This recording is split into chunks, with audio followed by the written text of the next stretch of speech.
Hi guys! It's me, Donita G!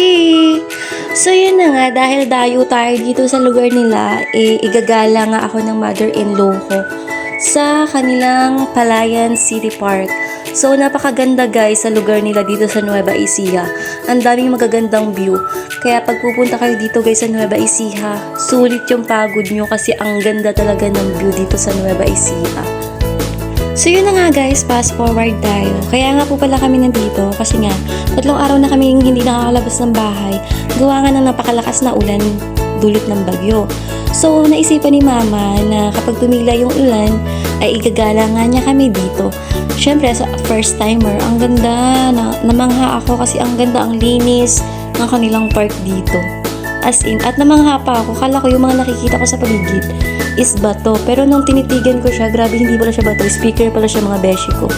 So yun, tuwang-tuwa yung mga person, pati na rin yung mga bata. Enjoy na enjoy nung nakalabas. Kasi nga syempre, na-boring na rin sa loob ng bahay.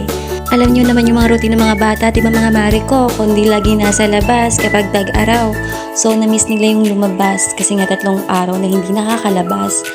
So yun na nga guys, napansin ko nga pala, nakaseparate nga pala yung mga playground para sa mga aso. O diba, para safe para sa mga batang naglalaro.